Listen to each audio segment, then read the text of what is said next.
Welcome to Episode 54, Assessment, Authorization, and Monitoring, Part 2, Assessment Practices and Monitoring.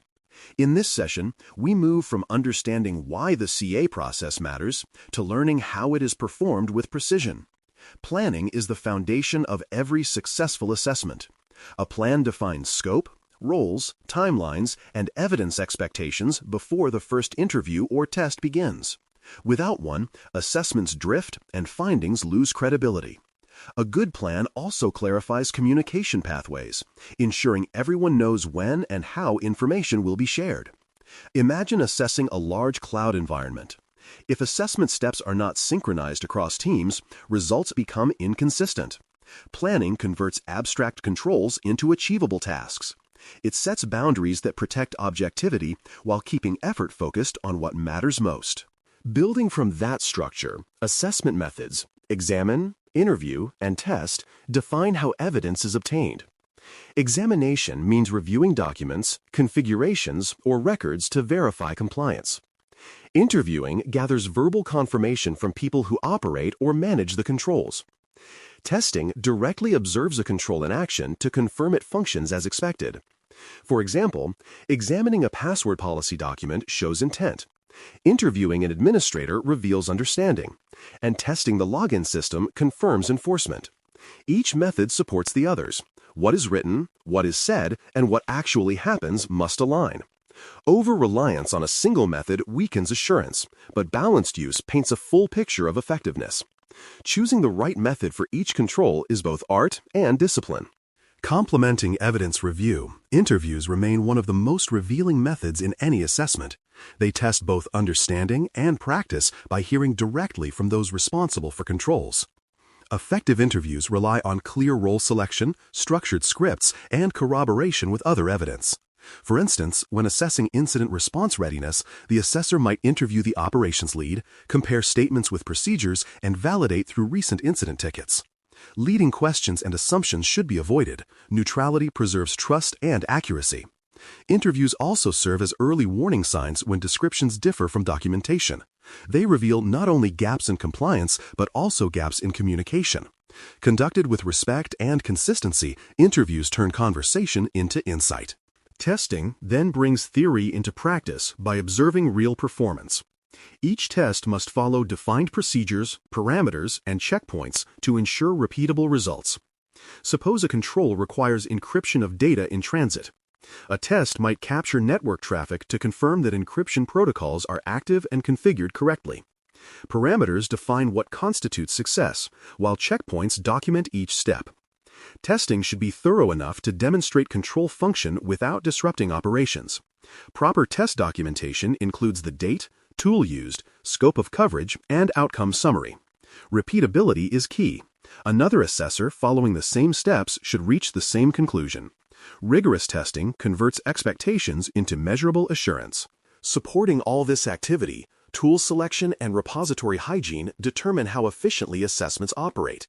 Tools range from automated scanners to evidence management systems.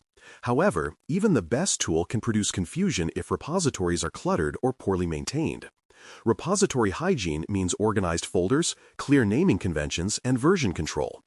Imagine returning to a shared drive 6 months later only to find multiple unlabeled reports. Confidence in results would fade instantly.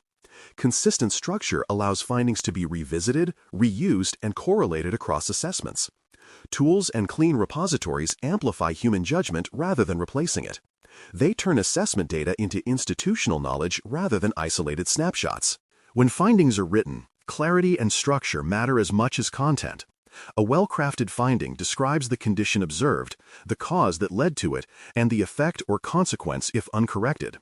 For example, user accounts without multi-factor authentication, condition, exist because enforcement was not configured for legacy systems, cause, which increases risk of unauthorized access, effect.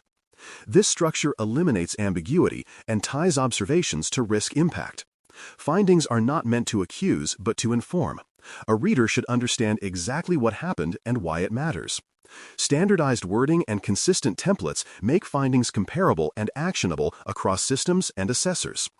Expanding from structure to evaluation, Severity, likelihood, and risk statements give findings context and priority. Severity reflects how damaging a weakness could be if exploited. Likelihood estimates how easily it could happen. Together, they determine overall risk. A missing patch on an internet-facing server, for instance, may combine high severity and high likelihood, prompting immediate remediation. Expressing this relationship clearly helps decision-makers allocate resources wisely. Quantitative scoring can help, but qualitative reasoning remains essential. Risk statements bridge technical details and management judgment.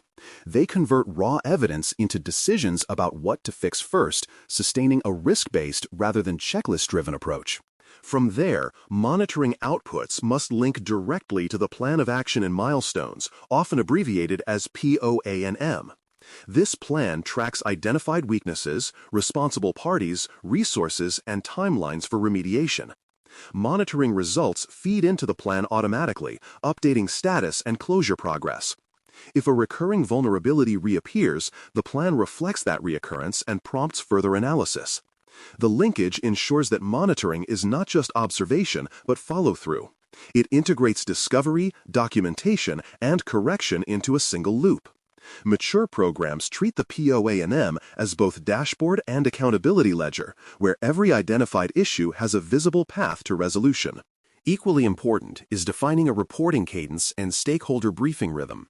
Regular reporting keeps executives, system owners, and assessors aligned on risk posture. Monthly or quarterly updates summarize metrics like open findings, closure rates, and monitoring alerts. For example, a dashboard might highlight trends in patch compliance or control health over time. Briefings translate technical data into decision-ready insight. They also maintain momentum by preventing complacency once authorization is achieved. Predictable reporting builds trust and ensures that assurance remains a shared responsibility rather than a periodic audit exercise. A disciplined cadence sustains engagement across roles and functions. Finally, maintaining independence and avoiding conflicts of interest ensure credibility throughout the process. Assessors must remain free from pressure to alter results or minimize findings. At the same time, they should communicate constructively with system teams to clarify evidence and context. Independence is not isolation, but ethical distance, engagement without bias. Conflict management plans, role separation, and transparent communication help preserve this balance. When independence is respected, stakeholders trust the conclusions even when results are uncomfortable. That trust is what gives CA its strength. Objectivity, more than any tool or template, defines the quality of an assessment. In closing, disciplined and repeatable assessment flow turns compliance requirements into sustained assurance. Planning, method selection, sampling, evidence management, and continuous monitoring together create a system of truth rather than opinion. Every test, interview, and report adds a layer of confidence that systems remain secure and well managed.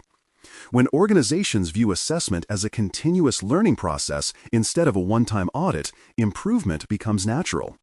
The result is a culture that measures, monitors, and corrects as a normal rhythm of operation. That rhythm is the true mark of mature assurance. Thanks for listening. For more audio courses, daily newsletters, and more, please visit baremetalcyber.com.